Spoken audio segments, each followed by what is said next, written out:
We're going to call the meeting to order now. Can you guys hear me out there? So weird. Yeah? Okay, we're going to call the meeting to order. We're going to start with the flag salute. I pledge allegiance To the flag of the United States of America and to the republic which stands one nation, under God, indivisible, with liberty and justice for all.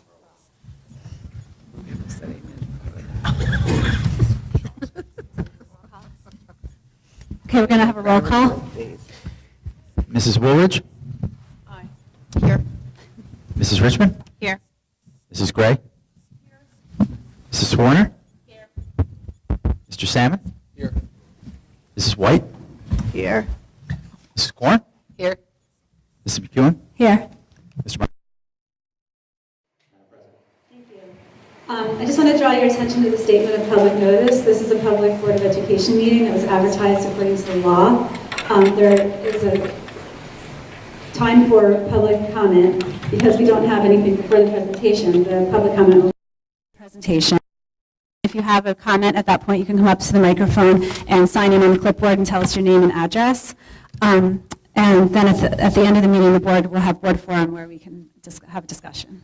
We're going to go down to sit down there for the presentation. Board members, there's a hard copy of the actual presentation sitting here if you want to take it down with you.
Okay, good evening, everybody. Thank you for joining us. We added an extra Board of Education meeting to our schedule tonight. My name is Nick Marcari, and I'm the superintendent here. And tonight we have with us Elliot Marenblum. Elliot is with us as a consultant that was retained by the district to help take a look at the feasibility of a possible alternative schedule for Ridge High School. This was a feasibility study. This was not a study to make any particular decisions, but rather just to see what might be possible in looking at the facility itself in terms of the available classrooms compared to the existing number of courses already being taught at Ridge High School on what we consider to be a traditional 9-period school day. And by that I mean 8 periods of classes plus a lunch period, so students have a 9-period schedule. Okay, so without further ado, you're here to hear from Elliot, not from me, so I'll turn it over to him. Thanks, Elliot. Thank you, Nick. Good morning, good afternoon, everybody. Good evening, everybody. Cover all 3 bases. For some of you, it's still afternoon, and for many of us, it's evening. Let me tell a little bit about myself, and then we'll get into the content of the report, and then go through the steps of questions and the board forum as was announced. I'm from Baltimore, Maryland, and I worked in a school system called Baltimore County Public Schools.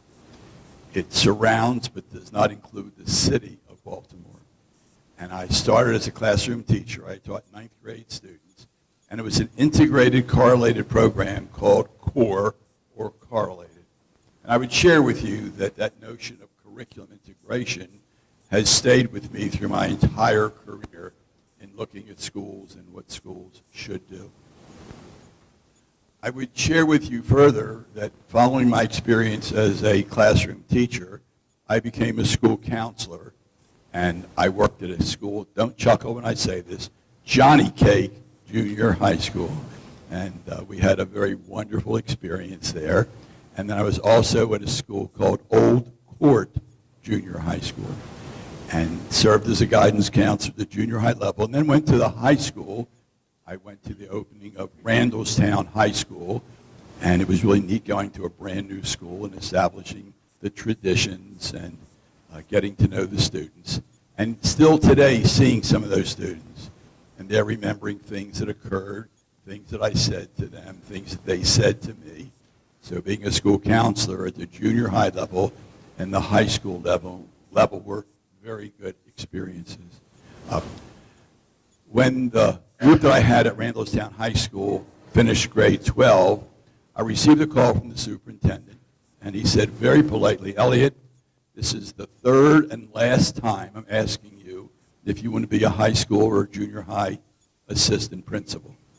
And I heard those words the very last time, so I thought maybe I should accept it. And so I became an assistant principal at a school called Milford Mill High School, and had a very interesting experience where there was a demonstration by students. And here I was, a first-year assistant principal, maybe 32 years of age, which was young in our district for being in that position, and sat with an area superintendent and an experienced building principal, and offered some thoughts for how we could resolve that problem with kids. And they said, so Elliot, what do you think we ought to do? I said, well, what I'm going to do, with your permission, is to get out there and just sit with the kids and listen to them, listen to their concerns, commit to what I could commit to in terms of making some changes or identifying the changes or having discussions about those changes. And within a matter of a couple of hours, the TV stations were away from the campus, and the radio and television people said goodbye to us, and newspaper people said goodbye to us as they left. And things settled down very, very quickly. And so the Board of Education thought that, gosh, he did a pretty good job. Maybe we should make him a principal. And so I was principal first at a school called Woodlawn Junior High, which became Woodlawn Middle School, and then went to Pikesville Junior High and made the transition there to middle school. And I was a building principal for a total of 15 years. Loved every minute of it. Every day was exciting. Every day was a new challenge. Every day I saw growth on the part of teachers and growth on the part of students, and I loved that job. I then was invited to go to the district office for a position that my friends called the Director of Puberty for Baltimore County Public Schools. And they told me if I could do my job correctly, I could arrange for all the boys and girls in grades 6, 7, and 8 to have puberty on the exact same day. And then I'd be able to convince the superintendent to close schools on that particular day. Well, you know that couldn't happen. But I was the Director of Middle School Instruction, and then I became what was called an area director, which meant I worked with an area superintendent, and we supervised 36 schools, or 1/5 of the schools in the district. Give you some sense of the magnitude of the district. During my time as a principal and as a director, I did presentations at national conventions in the area of scheduling, and clearly made the point how important the schedule is, and that the schedule is a means to an end, not an end unto itself. And as an area director, I kind of wondered, was I getting further and further away from kids and teachers and instruction? And I went home from work one day and I said to my wife, you know, I think I finally figured out what I want to be when I grow up. And you all know what her answer was. Not sure you've grown up, but I will sit and listen to what it is you want to be. And so talked about working full-time as a consultant, primarily in the areas of school organization and school scheduling. And subsequent to that, was involved in writing 3 books with a wonderful co-author from Illinois. And as you see there, The most recent book came out in 2017. It was, and I think still is, the only book that addresses school scheduling, school organization at all levels, K through 12. And so, very proud of it. I was delighted when I received the email from Nick inviting me to complete an RFP. And we had a nice conversation about what it was all about. And I felt as though I should fill out the form to provide the information. And I'm delighted that I did, and delighted that I'm here to share with you this evening the content, the highlights of that report. I believe you all have copies of that report. Are there any more copies up here or not, but that is available as far as I'm concerned. A little bit of an introduction then was that there was an RFP, a request for proposals, that I completed and was awarded by your superintendent. And that proposal, that RFP called for 4 areas. Phase 1, the feasibility of this project. Phase 2, the construction of a master schedule. Phase 3, to schedule students. Phase 4, analysis and recommendation. In my conversations with the superintendent, I said, let's focus first on Phase 1 and see where we are at the end of Phase 1, because the master schedule construction and the scheduling of students would involve a pretty extensive amount of work where students were expressing their course requests. And the feeling was very strong in the message that I received here, that we wanted to find out what would be the benefits of a change, but what would be the sacrifices that would need to be made along the way. And from my background and my experience, knowing what those sacrifices were, I think we could only get that through the master schedule construction and the scheduling of students, and to then analyze specific students' schedules to see if they were able to get what they had requested. I believe very strongly that the schedule has to be based upon student course requests.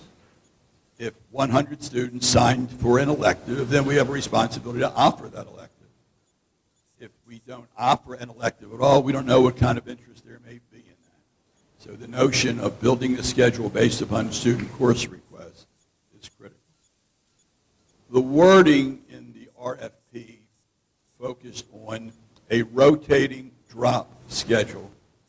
And let me take a minute or two to tell you what that is, and I'll show you some examples of that as we kind of move through the presentation. Your current school schedule, which is called a traditional schedule, is a 9-period day, one of which is lunch. So I, as a student, would be able to take 8 classes and have 1 period for lunch each day. And each of those classes runs in the vicinity, nationally, between 40 to 45 minutes. And that is very typical of a high school schedule across the country. I've been in a number of states. I only go where I'm invited. I'm still waiting for an invitation to North Dakota. They're not on my resume yet. And the other thing I'm still waiting for is a phone call from either the American Baseball League or the National Baseball League to work on their master schedules for the following baseball season. When that happens, Nick, I will call you, and you'll be able to spread the word to everybody here that I did get that call. A rotating schedule is different from what I've just described, because the rotating schedule is intended to accomplish a couple of goals. Number one, whereas a student now sees every class every day, or almost every day. With science, we have some variation. I may have a lab 1 or 2 days per week. I would have study halls, the complementary number of days in that week. But if I have English, I have that English class every day for 40-some minutes. If I'm in a pre-calculus class, I have that class every day for 40 to 45 minutes, depending on the exact bell schedule that's operational in the school. The intent of the rotating schedule is that, number one, we would have longer time periods. Instead of a 42 to 45-minute period, perhaps it could be a 60-minute period or a 58-minute period or a 62-minute period. And there's a lot out there in terms of the suggestion that when the length of the period is longer, students get more engaged, more hands-on, more actively involved in the learning process. And it somewhat reduces the amount of lecturing that teachers may do. And there's some interesting research that says students remember 10% of what they hear, 50% of what they read, and 90% of what they do. If you have a high school student who would argue it's less than 10% of what they hear, we'll talk about it at the end of the presentation, but not just yet. So one of our objectives is to establish a longer time period where I, as a science teacher, for example, could build a lab right into that lesson, where I, as an art teacher, would be able to have more time for students to complete the project, not to say, okay, let's stop right now, the bell's about to ring, let's clean up, and you'll continue working on your project tomorrow. Secondly, it's based on the premise that students do not need to see the same class in the same sequence every day. Adults and students as well have different prime times of the day and times where we may be less efficient. And what we're trying to do is to have a morning rotation and an afternoon rotation. So again, we're building an 8-period day with 4 of those designated in the morning and 4 of those designated in the afternoon. But a student would not see all 8 classes every day. A student would see 3 of the 4 in the morning and 3 of the 4 in the afternoon, and in a different sequence. So I don't have to have that one class first period every day. I don't have to have that one class right after lunch or right after PE every day. It varies and enhances the learning process just because of our natural body rhythms and how we function as humans. A teacher would teach perhaps, a teacher, I guess perhaps including a variation in science, but an English teacher, a math teacher, a social studies teacher would teach 5 sections as he or she does now in the current schedule, but wouldn't necessarily see all 5 sections every day. I might see 3 of those sections. I might see 4 of those sections, but never more than 4, nor less than 3, because of a cute little algorithm that somebody taught me a couple of years ago that says if you set the courses in a certain sequence, you can then get those classes as the number of classes per day to vary, which was the objective. One of the features of a rotating drop schedule is what we call a universal lunch, and I think that's the next piece here. And let me kind of move this up so you can see the content and see the example. There are a number of schools, many of which are in the state of New Jersey, some in the state of New York where I've been able to work, where there is a defined lunch period where all the students and all the teachers would have lunch during a designated time. Perhaps 48 minutes, perhaps 50 minutes, perhaps 60 minutes. And it's nice because I've seen this firsthand where students who are freshmen get a chance to chat and have lunch with upperclassmen. And students who on the football team may have a chance to sit together. Or the girls on the volleyball team may be able to sit together during the course of that lunch period. Teachers are available for informal conversation, and some tutoring could take place. A science lab could occur during that time. Clubs could meet during that time. And so the universal lunch is so established in such a way that there is a complete mingling of teachers and students for a great variety of opportunities. And one of the things that would occur in a school going to a universal lunch would be to determine, to create what those options or possibilities may be during that lunch hour. So you see 2 sample schedules there of a rotating drop bell schedule, in one case with a 48-minute lunch, and in one case with a 60-minute lunch. And the length of the school day is still the same. So the question would be, how many of those minutes are dedicated to lunch or lunch study hall, as you see here, and then how do we equally divide that for 3 classes out of 4 on a 4-day rotation in the construct of the master schedule. The first sample, as you see it then, has lunch from 10:36 to 1:24. And the thinking would be, we would be able to come up with a plan that we'd be able to feed all students during that time. As I've talked with students about this, they like having a lunch table and a nice bench or chair to sit in during lunch. And so I would point out to you that the issue of feeding that number of students at the same time is something that would need to be addressed by the school system. The lunch study hall and study hall lunch says we can have half the kids in a study hall and then half the kids eating lunch first, and then reverse that for the next 30 minutes. I think it's a practical approach to where and how do we feed 1,800 students at the same time. I will share with you that a lot of your teachers and administrators have visited schools that are doing this and have seen firsthand that it works and that there are benefits to this. So the opportunity for a universal lunch then lets various activities occur and kids be together. And yes, if you look at that period F, it says 1:30 to 2:30. I was up about 11 o'clock last night, and the math didn't work, and I said, I'm just going to point it out that it's 5 minutes over, and I don't think any teacher will file a grievance if we can work that out. So don't be terribly upset that that one ends in the sample, in the example that you're seeing here. I thought you might benefit from seeing a teacher schedule then. And so the first column that you see, I would call the master schedule as created. And I will share with you that members of the administration, with the assistance of central office personnel, worked very hard in creating a master schedule for a high school. It's one thing to decide how many sections of English 9 we're going to have, or how many sections of Honors U.S. History we're going to have.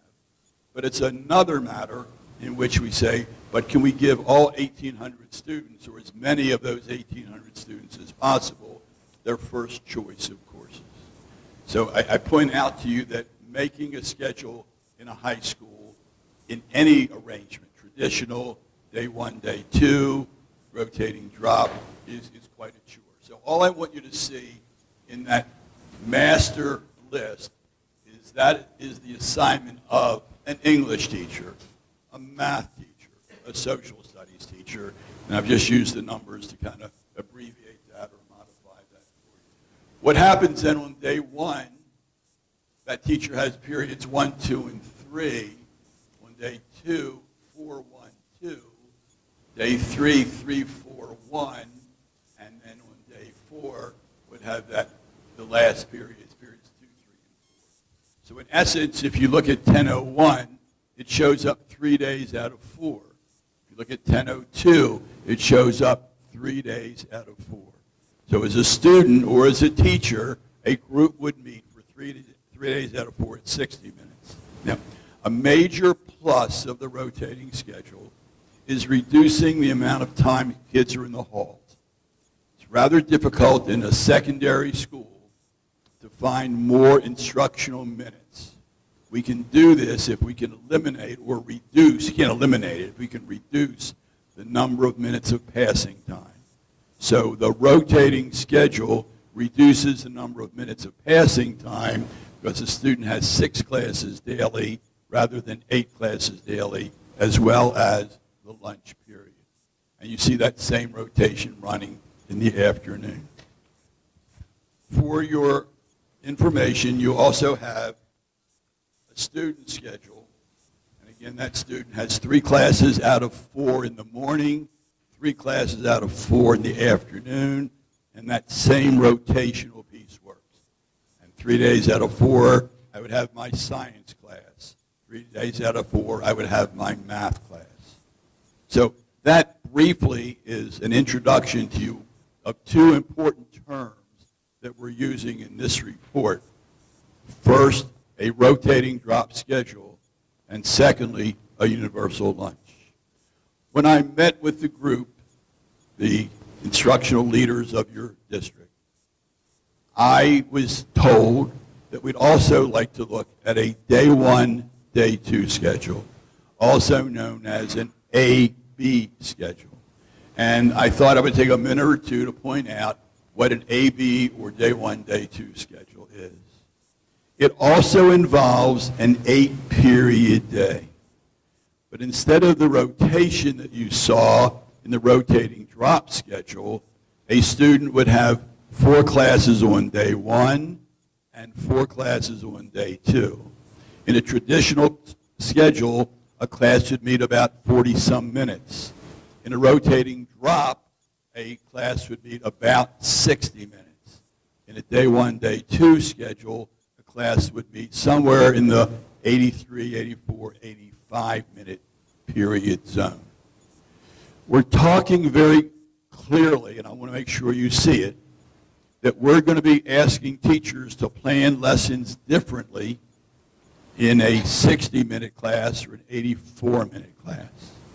And by and large, what we're suggesting is that there would be professional development so that teachers would get some training in how to teach what we call bell to bell, and how they would take that amount of time and break it down into a series of hands-on activities, and would be more inclined, like an art teacher or a science teacher would be already, to have a nice sequence of activities occurring during that time. A teacher in day 1, day 2, or AB would still teach 5 classes. That's what your contract says. And so as a teacher, I may have 3 classes on day 1 and 2 on day 2. Another teacher could have 2 on day 1 and 3 on day 2, but the total is teaching 5 classes. So again, you see in the teacher schedule of day 1, day 2, we have that master schedule, planned duty period 1, sections 1, 2, and 3 in the morning, a plan or duty in the afternoon, and sections 4 or 5 in the afternoon. If you go then to the day 1 column, you see that we have sort of merged the cells and enabled you to see that we have on day 1 that planned duty for 80-some minutes, then section 1 for 80-some minutes. And in this example, lunch is embedded within that first period of the afternoon. In some schools, that works out very nicely with students going to a career tech center. In other places, we would modify that somewhat, but by and large, it takes you along that road that I want you to see. So in the day 1 schedule as a student, as a teacher, I would have 3 of my sections. Day 2, I would have 2 of my sections, and each of those sections would be meeting for in the vicinity of 83 or 84 minutes. As a student, again, go down the master column to see what courses that student is taking. And I would have science and an elective, and English with lunch embedded, and math on day 1, social studies, another elective perhaps, health PE and lunch embedded there, and then a world language class. So that student is going to have 4 classes on day 1, 4 classes on day 2, and again, we have some bell schedules. And the first lunch that you see is with lunch built in to that period 3 or period 7. But let me show you that in more detail because there are a couple of scenarios that we would like you to see. Scenario number 1 for lunch in the day 1, day 2 schedule would say that 50% of the classes would have lunch for about 30 minutes, if that's the amount of lunch time necessary. I don't know if the students have a contract, but we by and large think in terms of honoring a 30-minute lunch for students. And then go to a class. While some kids would have that class for about 42, 43 minutes, and then go to lunch and go back to that same class. I'm sorry, I jumped, my eye dropped down 1. In that top one, I have lunch and then class, or class and then lunch. Now, one of the considerations is the ability to feed 1,800 students at the same time, at 2 times, at 3 times. And one of the considerations also is that we're looking at 2 different approaches to working with extended time period instruction. 2 different approaches to minimizing the amount of time students spend in a hall. And in In some schools, on a 9-period day, do the math, with 5 minutes of passing time, a student could have 45 minutes in the hall, and you might say that's a significant amount of time. A teacher might say, and it takes me a few more minutes to settle them down when they get there. As a principal, I would have said, and there may be problems arise at that change of class that I need to deal with as I become aware of those situations. So that one scenario is lunch class, class lunch.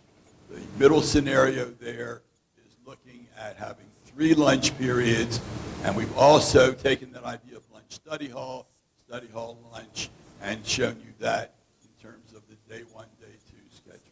So we can provide opportunities for a universal lunch in either a day 1, day 2 schedule or a rotating drop schedule. The next chart, in essence, is giving you some comparative information about 3 options. Traditional schedule, as we've talked about a bit, a rotating drop schedule. Let me get that title so you can see that, I'm sorry. And finally, a day 1, day 2 schedule. I will share with you that there is no research saying which one is best.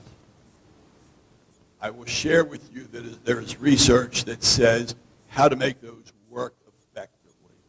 And I would say to you that I have every reason to believe that teachers are fully aware of and practicing those strategies appropriate to a 42-minute class, or if I had a science lab connected, what might be an 84-minute class in my present arrangement. I would like to point out to you that the professional development, again, is a major piece of what happens in the implementation of rotating drop or day 1, day 2. And I would point out to you that as a teacher, I would need certain curriculum support, because as I look at my science lesson plans, as I look at my art lesson plans, as I look at my math lesson plans, I need to think about, number 1, the extended time period and the pacing guide. Teachers now can tell you, I will be at this point by Thanksgiving. I will be at this point by the end of first semester. And I would share with you that will change radically as we do either day 1, day 2, or rotating schedules. And I believe that the commitment in your district to professional development would enable that to occur. So what is the question? To me, it's not just what is each of these options all about, but how do we find out if we can move from what is currently a 9-period day, one of which is lunch, to an 8-period day and a universal lunch. So therefore, in building the master schedule, I've got to be able to schedule all of the classes within 8 periods rather than all the classes within 9 periods. Perhaps comparing it, some of you might say I can do it, to putting a 10-pound bag of potatoes into a 9-pound bag, or a 9-pound bag of potatoes into an 8-pound bag. So the question is, and I want you to follow this critically, is what are the implications of moving from 9 places to schedule a class, one of which is lunch, but right now there are several lunch periods, to an 8-period schedule excluding the lunch? And can we get all of the periods to be scheduled into an 8-period schedule? So I would read to you, if I can, the primary question to be answered in the study is whether there are enough classrooms in the building to operate an 8-period day schedule. Neither the rotating drop or day 1, day 2 schedule, the primary structure is an 8-period day rather than the current 9-period day, and I think I've given you that example. So how do we go about this would be feasible or not? We started with something called department summaries. What is a department summary? It is a summary of the number of students who requested a course, the number of sections needed to present or offer that course, and what the average class size would be in each of those classes.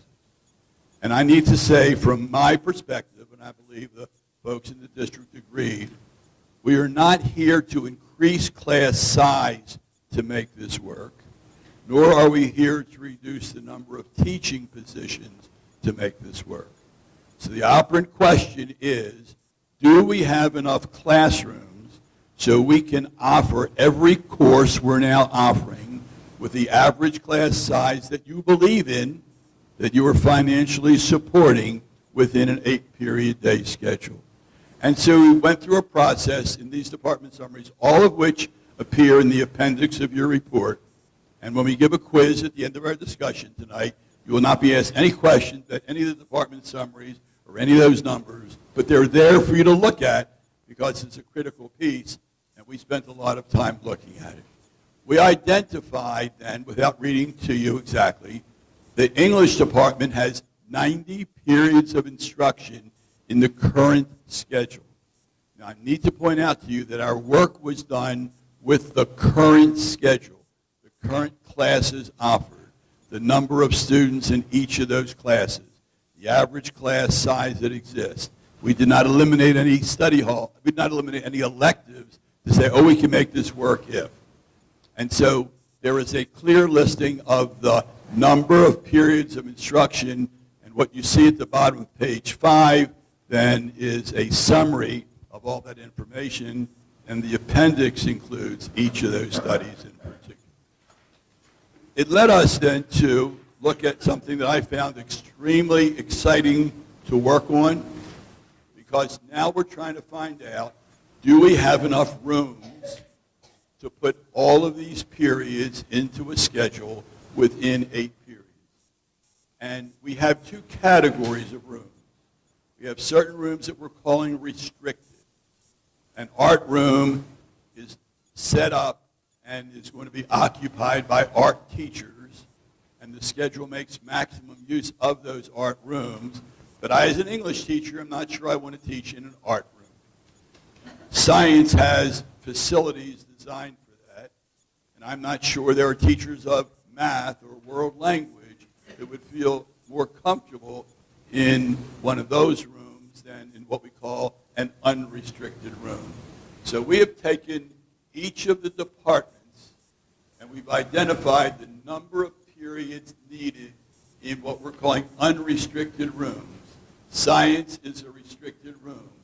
A special education program, am I right in saying for autistic children, that's ABA, has its own guidelines, and those are restricted rooms. Everything I've heard during my visits here is that you have a very powerful special education program. I loved everything I heard about that program.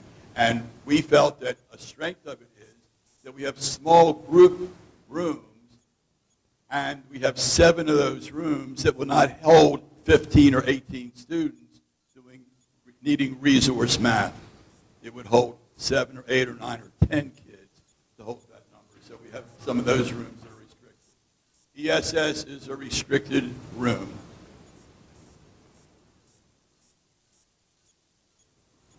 We have health needing some restricted rooms, although there's been some question about that, to be very candid with you.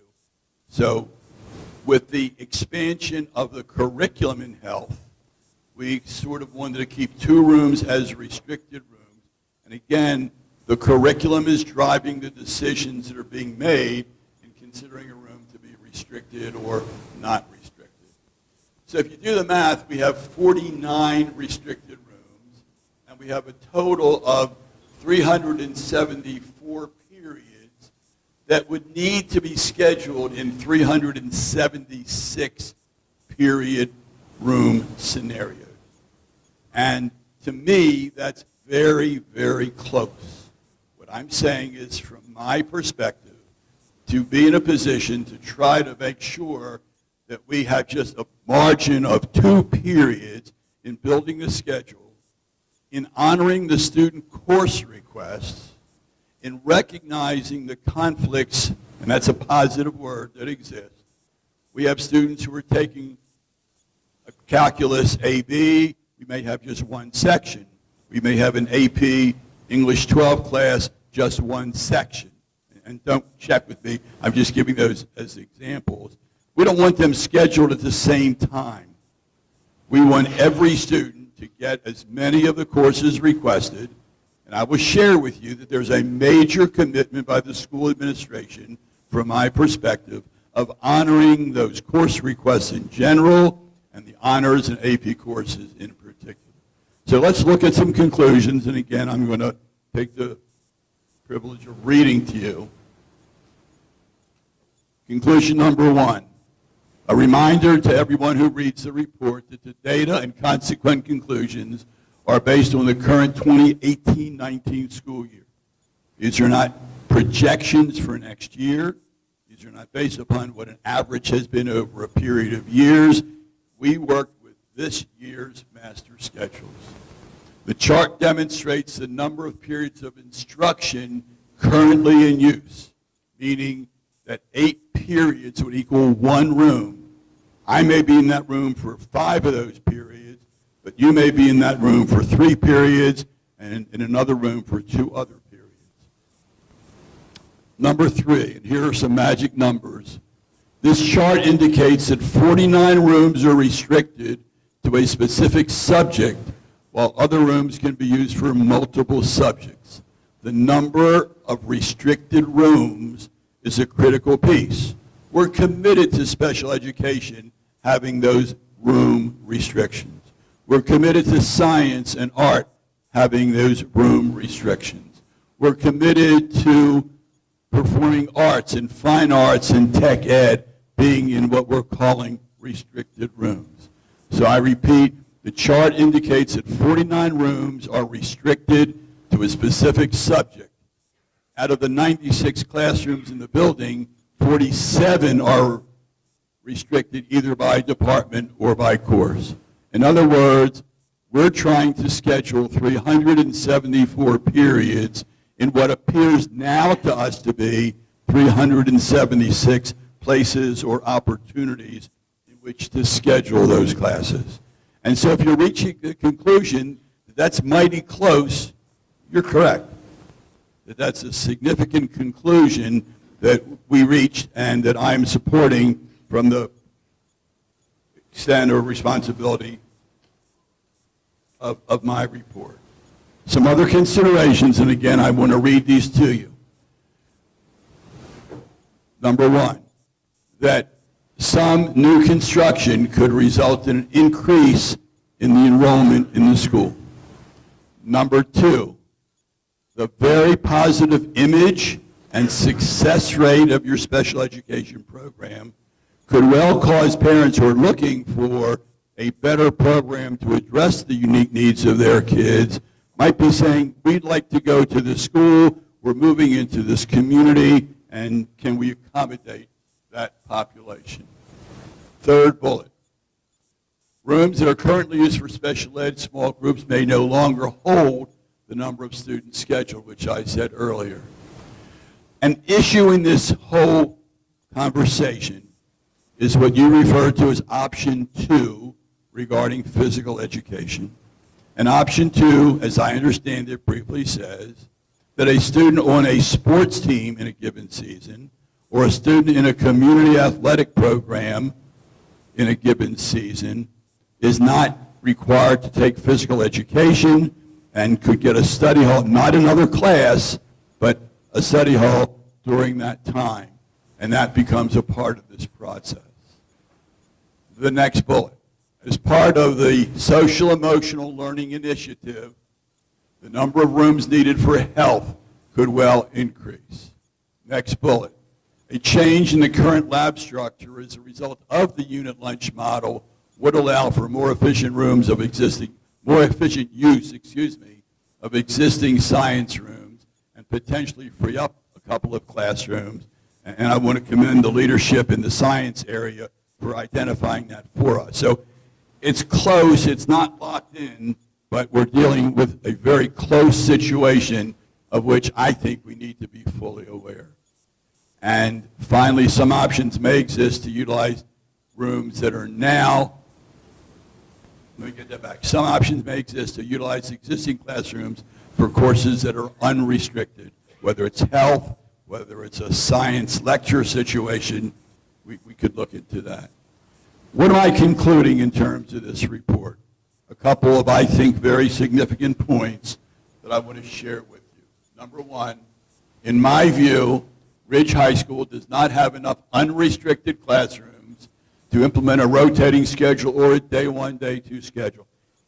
Can't do either because each needs the compression into an 8-period schedule. We have 8 periods in terms of day one, day two.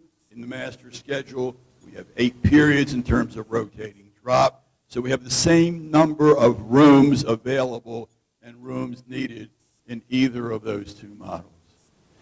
I think a question that came up during our conversations was additional cafeteria space. But perhaps we're saying in addition to that, more classrooms are needed to accommodate future growth and the potential 8-period day.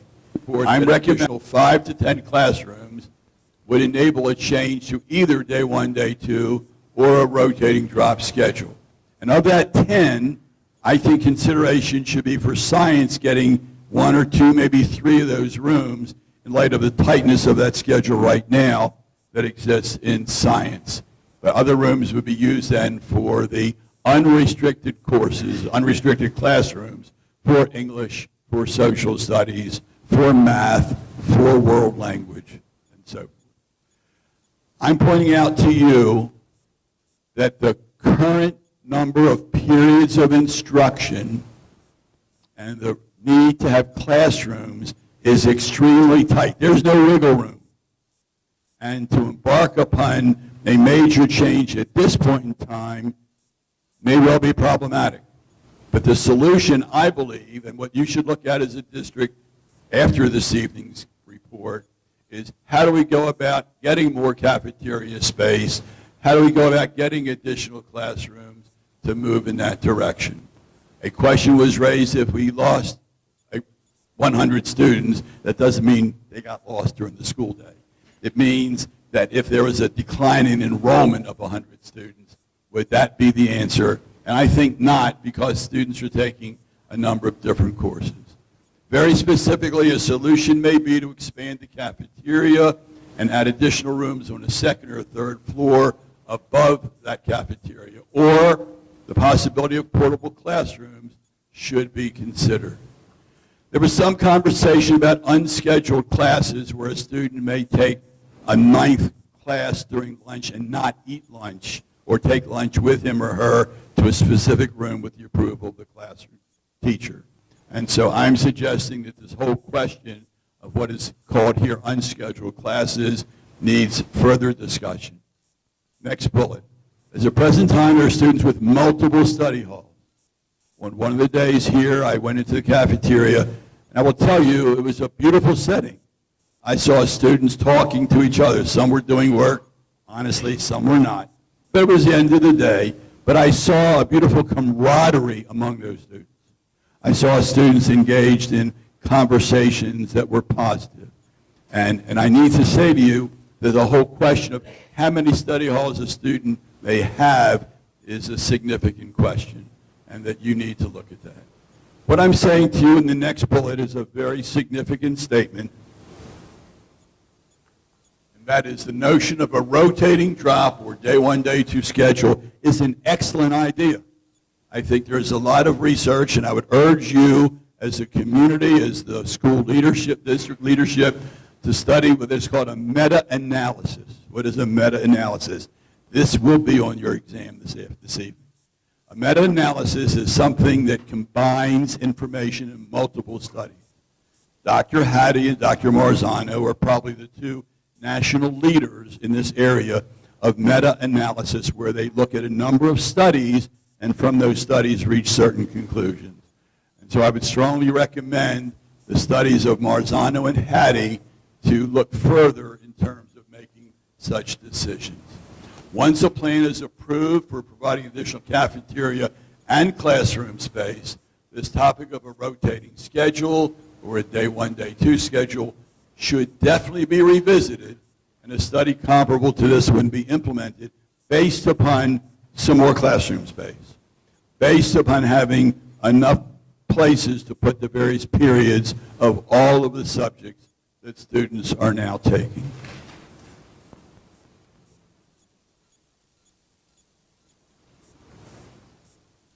In an effort to move the faculty toward teaching in extended time periods, to professional development period, and I see a major commitment to professional development in your district and within the high school faculty group. I think that can begin now. The universal lunch period can provide a setting for professional development in terms of professional learning communities. Again, a strong goal of the district, and I sensed evidence of this at the high school, and social emotional learning, which is another major initiative that I know that your district is into. There was some conversation about the Aspen program. I already see smiles now just because I said that word. I don't know Aspen. I've never been there. I've never seen their product. I just know I heard a whole lot about Aspen. And the issue is not a specific software package, and I'm not suggesting anything in terms of continuation or non-continuation. That's not my responsibility. But I think that as you look at Aspen more critically, that you find out in greater detail what Aspen can do for you in terms of the scheduling portion. I believe that a lot of hand scheduling is done by members of the administrative team with the help of the central office technology folks, and that to me is a critical piece. And so that concludes this part of my presentation. I have there, for your information in the appendix, some comments from students, some comments from teachers. When the last of the days that I was here, I did sit with students. We gave them some cookies, we gave them some water, they came in and had a nice time, but they shared some real serious points. And without reading all of them to you, I think it's important to look at the scheduling and the options for scheduling from a student perspective. I believe there are teachers on your faculty who have taught day one, day two, or rotating drop schedules. And they brought a powerful message. I had one period with students, I had 2 periods with teachers, and as you read through the teacher comments, these are real significant messages from the practitioners who live with this every day. And I just wanted you to see exactly what they were saying, exactly what they were asking, because I think that's an important piece. So at this point, Nick, if we can open up for questions that I would handle or the other process that you described.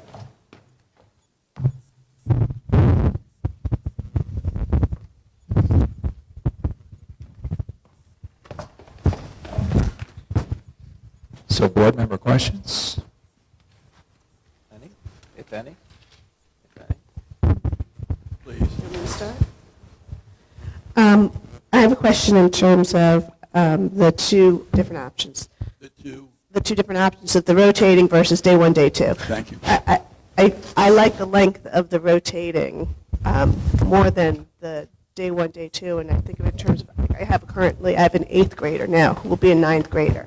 I can't imagine him or his friends being able to sit as a 9th grader for that length of time, the day 1, day 2. I could see 12th graders because that's getting them into we're going to college, and that's a lot of what goes on at college. So that would be my concern, which is it too long a period for a 9th grader, a 10th grader? There are many people who believe that very strongly. There are a number of people who say that, wait a minute, let's look at elementary schools. And we have kids in elementary school in a reading lesson or an English language arts lesson or in a social studies lesson that may well be more than 42 minutes.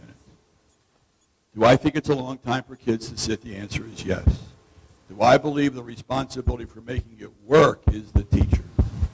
One of the kids' comments, and I think I got this quoted correctly, was, what would the administration do if a teacher lectured the entire 90 minutes? Kind of interesting message from a student. In the professional development that takes place, we would want, I'm being a little technical right now, but you should understand, you will understand this, is that teachers need to break down those 80 or 90 minutes into a number of sequences or engagements or experiences or activities. So it's not like one 90-minute lecture, one 90-minute science lab, one 90-minute art presentation or demonstration. But there's an art to this. And from the perspective of the student, that if the teacher is not adept, and I use that word very seriously, at handling that amount of time, it's not going to be successful. I jokingly say there are teachers, well, this is not a joke. I visited a school in Kentucky, and I was not there to analyze the school, but to look at scheduling. The principal said, "Can I tell you something?" He said, "Of course." She said, "I have a clipboard." Now, some of you are too young to know what a clipboard is. It's a piece of masonite with a great big clip on the end of it. Ah, we have a living example, thank you, sir, of a clipboard. And she said, "I walk around the building every day the last 15 or 20 minutes of the lesson. And what I see is kids doing homework, kids just chatting with each other." And she said, "We've tried to do professional development, and it didn't work." I said, "When did you try?" "About 8 years ago." And I said, "And how many teachers have joined your faculty in the last 7 years?" She said, "About half." There's a significant statement there. So the professional development given teachers, and I say that in a district with a strong commitment to professional development, is that that's the answer. There are people who believe that the rotating schedule with 60 minutes may be easier for all the above to handle than 80 or 90 minutes. I've seen both work, but it clearly is how teachers manage time, how teachers actively engage students in the learning process. There's a story I share about a high school American history teacher who had 37 years of experience. And he had concluded if he could work the 38th year, the 39th year, and the 40th year, that the sum of his pension check plus his Social Security check would exceed what he was getting in his paycheck. He said, when they pay you more to stay home than they do to go to work, that's beating the system. So he was all set to go with 90 minutes. And it was about the third week of his 38th year, because he needed 3 more years to work. His office, that he came, knocked on the door, and he said, "I need the retirement papers, and I need them now." The principal said, "Why?" The teacher said, "I can't do a 90-minute lecture 3 times a day." Some of the kids are raising the question about lecturing and hands-on and active involvement in project-based learning. And that is a change that needs to take place. Many of the teachers were not trained as undergraduates. Many did not student teach in an extended time period. But it can be done. We have people in many, many professions who are doing something very, very different in that profession than something they learned to do, I'll say, X number of years ago. Thanks for that question. I think you got the microphone Yeah. next. I saw her pass it to you. I know So who my it is. question's also about professional development. So like I teach at Rutgers, and I teach a class, and each semester I switch from a once-a-week to a twice-a-week class for the same course, and you have to readjust all the activities. It's a lot of work the first time you switch and do it that way. And I know we just had a strategic plan, a bunch of sessions where teachers were talking about they want more time for professional development. So in your experience in districts who have made a switch, how do you fit in enough professional development before you start a new schedule? Great question. It must be the microphone that's enabling these great questions, saying, let's see who gets it next. Pressure's on. Okay. Number one, it's critical that there be an overall orientation to teaching in what we call extended time periods. And that's a presentation we go to the entire faculty. And teachers would be actively involved in this, and we would work with multiples of 60 minutes or 70 minutes in the activities, and I rather use the word engagement, because activity can be passive and engagement is more active. So step number one is this major presentation that principal did 8 or 9 years ago, and she got a lot of new teachers in that building since then.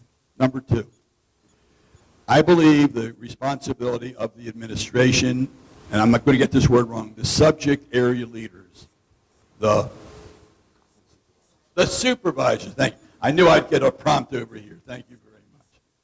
The supervisors play a major role then in teaching science in extended time periods, teaching math in extended time periods. So the subject area supervisors, along with the coordinators of professional development, would localize that to a specific subject area that I teach. Number three, and Drew, if I get this wrong, please correct me. You can't embarrass me, because he's giving me a ride back to the hotel, so it won't occur. I believe as a building principal, it was my responsibility in assessment, reviews, evaluations of teachers to use my strategies, my working relationship with teachers to reinforce their efforts for growth. And so if I'm sitting in a particular classroom doing a review of a math class taught by one of the math teachers, and if I see things that are great examples of extended time periods, it's my responsibility to reward those and recognize those. That's what learning and growth are all about. If I see a strategy, part of the lesson that is not congruent with what we're trying to do, it's my responsibility as one who observes teachers, who writes the review or evaluation of teachers, not in the written report, because I don't want to wait to the end to write it, but to help them see as a result of that classroom visit, whether it's a formal visit or an informal visit. There are a lot of walkthroughs taking place. There are principals who walk the building and take little anecdotal notes and either put them on their clipboards, thank you, and that was really good, or make some notations in their iPad. I believe that the role of leadership in a school, and I'm telling you I'm impressed with the leadership that I see here, and they didn't pay me to say that. Okay? I say it when I see it, and I don't say it when I don't see it.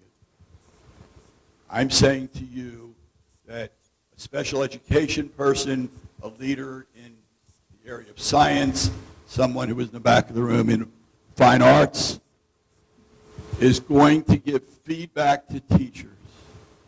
Because what we know is that we grow and learn and become. And that is the goal of professional development, for people to move along those lines. Thank you. Your turn next. Are we only limiting questions to this one row? We always give the board members first cut, and then we have public comment at the end so they can, Okay, I got get it. in there Okay, too. I did say that. I apologize. So obviously, if we were to move forward with one of these alternate schedules, we want to do it in a very thoughtful and methodical way. And hearing that there really needs to be significant professional development, not to mention construction, which takes some time. In your opinion, what sort of timeline is realistic? Like, you know, it would be completely unrealistic to say we're going to roll it out next year, but it would be realistic to say there's a 4-year plan, just in your experience. My experience would say that this is 1920 is next. No. 2021, yes. With the magic of space, so that we have the number of classrooms. Yeah, that's not magic. That's Did I say the wrong word? I apologize. undertaking. And then, Let me finish that for a second. oh, okay. I think it needs to be developed over time, which is what I think your question was alluding to. But number two, I believe teachers can begin to use some of their strategies that they're learning in a 42 or 43 or 45 lesson as well. So if we're looking at projects, hands-on involvement, group activities, formative assessments, I'm using these words intentionally, then we can begin to help teachers move in that direction prior to day one of that year when we're formally into that model.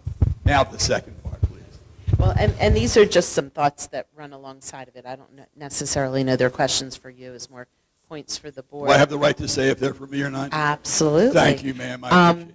If we decide to move forward with additional construction on the Ridge site, I think we need to touch base again with the demographer, because I think it's irresponsible to add additional cafeteria and classroom space without projecting into the future, because your numbers say right now we're in this model kind of 2 classrooms short, which, you know, give or take isn't good. But if projections show population going down, maybe we can naturally fit into this model within 5 years without construction. I don't know. I don't know either. Yeah, Let me say this. I'm just saying that. No, hold on. You're doing fine. A reduction of 100 kids, I said, may not do it. We don't know what we're going to get in terms of the Mount Laurel construction. We don't know what we're going to potentially get with people moving into homes that are now existing without children in school and with some of those being special needs kids, and outgrowing those small group rooms. So your point is 100% on the money. And we're never going to be 100% accurate. I gave you credit for it. Please accept it. Thanks. A couple of points from your notes, aside from, I think both the students and the staff, when you met with them, came up with all sorts of issues that need to be addressed and worked through, but the 2 points that you made that gave me some pause, the issue of teachers losing their dedicated room. As a former teacher myself, I find that concerning because that adds time and organizational tasks to a teacher's day if they're moving around all the time. I don't know how we address it, but we definitely have to. Pause. I agree with you. So I am taking responsibility for that answer. I don't know the number of teachers now, I didn't ask this question, who are in more than one classroom. But that number would increase, is the point I'm making, and I think it does have an impact. I believe if I'm floating, as they say, don't take that word literally, if I'm teaching in multiple classrooms, I may not have all the resources for a lesson. I may put some things on the cart that probably are okay, but the pressure, the burden that a teacher would feel, both as one who was floating or traveling, as well as the one who needed to leave his or her room and couldn't be there during those non-teaching periods. Those are critical issues. And then just my final point, your recommendation to possibly consider eliminating option 2. Yes. A modification to that suggestion might be eliminating the option 2 model for off-site physical education, but in being a parent of a student athlete, knowing the kind of hours that our student athletes put in during their season, we're looking into this to reduce stress, and I think taking option 2 away from student athletes during their season would increase stress. I like your word modification, and I accept that. Thank you. You're welcome. The microphone moves further down the road. I have a couple of, they're like detailed questions, so I don't know if they should be saved. For example, did this study cover the teachers that we have that are teaching 6 sections of a class? And with regard to the classroom use, the health and map on the chart, is there a particular reason? Are those set up like lab classrooms, that there are facilities in those specific rooms, or is it about movement in the building that causes those to be restricted? Let me exercise the option that I was giving of asking for help. Here, Drew. I'm sorry, it's about the number of students in those classes, and the health classes are generally very large, so you need a larger room, whereas that MAP program uses a smaller room for a smaller cohort of students. So we looked at it as like, we don't want to put, 6 students in a giant room and 40 students in a very small room, so we looked like, we looked at a restricted area for those particular classes. Let me respond to a piece of what you said first. No, we did not look at teachers who were teaching 6 periods. We dealt primarily. We counted their classes. We counted them as sections or periods. We counted sections. We didn't do it by teacher. So if that total of 90 represents 2 teachers teaching 6, those 2 additional sections are included in that 90. Yeah, they're there. So, with regard to the 108 sections of fine arts, are those including sessions currently running during lunch periods that would be considered a 9th class for those students? Can you give an example of what you mean by that? Well, there are students that report to a music room, I believe. I don't have any music students, but that's my understanding. There are students that instead of lunch go to a music space. So in the total that of 374, are those sections counted, or is that?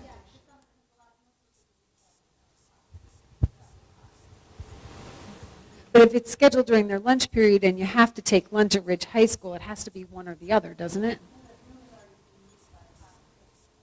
We I see what count. you're saying. So then other kids are coming. Thank you for the help on that one. Okay, think that was it for now. Thank you. Board members.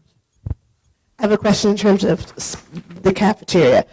So let's say we build this new cafeteria, but now we have universal lunch. So in theory, it's being used once, one lunch period, so it's also then free. Is there a way then, would you recommend having that be a multi-purpose room so that when it is not a universal lunch period, there could be classes? My answer would be yes, and I would add to that that if that could be used for a study hall, then that would open up some rooms that are now being used for study halls, which is why I made the statement that option 2, subject to the modification word that you used. I'm going to just Go ahead. piggyback on that question Please. and ask about, were the lecture halls in the back of the PAC considered classrooms, and could those be an eligible health or larger classroom space? Funny you should ask that question. We talked about that at dinner tonight. Drew, you want to speak? Yeah, we did speak about that. I think there's some concerns about whether those are really student-centered type rooms in terms of instruction. I mean, and he's right, we did speak about that tonight. I mean, sure, that is a consideration that we could use those spaces. I just don't know if it's very conducive to teaching the things you'd want, depending on the particular subject you'd want to put in there. So they're workable. Are they ideal? I don't think so. Okay. You have another one? Okay.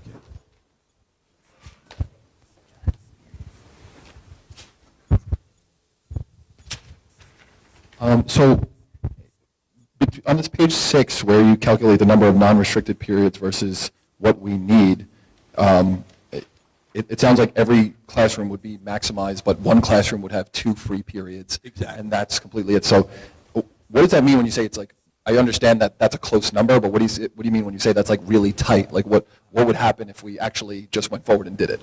If in another year there was some increase in the number of students taking a particular course, and we needed to create another section of that course, that would be another period of that course. If a decision were made to add a particular elective in science, in math, in art, that additional elective where we might get a strong student request, maybe 18, maybe 19, maybe 20 students, would be another period that we need to schedule. So these numbers are based on this year, and we don't know what would be in the future. At one point in time, I thought about, I'll take responsibility for it, I thought about maybe building a master schedule based upon a new set of course requests and to analyze how that would be done. That would have been an awful lot of work and a burden on kids to do this, and they would wonder, why are you doing this, and what will happen with this information. So we made the decision to go with current, and yet we had to leave a little bit of a, we needed to leave more of a door open, I would say, than just 2 periods for growth or an additional section because of the number of kids that needed to take that class. Okay, thank you. And then, sorry. Oh, on the second bullet point, your conclusions, you say we need, or in your opinion, we need 5 to 10 additional classrooms. So is that, I mean, is the math that we would need 40 to 80 additional periods? 5 classrooms would be 40 additional periods. Right. Which would give us enough latitude to have some measure of growth, some variance in course requests, and to somewhat reduce the number of teachers who were teaching in multiple classrooms. Got it, okay. And then the number that was calculated here, the total number of periods, 374, that was based on the math in the appendices? Yes. Right, okay. So the one question I have there is on, and this is really down in the weeds, but I just didn't. Go for it. That's So, why we gave it to you. Great. On page 19, there's these running totals, and there's this block that starts with entrepreneurship, then principles of marketing, and then the total is 32, and I'm trying to figure out where that came from, because it looks like the rest of the blocks all kind of sync up. So I was wondering, yeah, it's page 19, that last block. What page was it? 19, last page. Yeah, keep scrolling.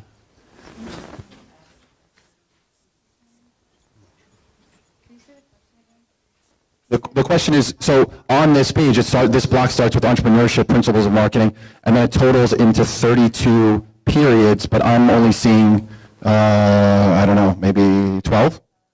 So I'm just wondering if I'm reading this wrong, like, is the running total different? Because all the other blocks seem to add up, so I'm wondering, are we?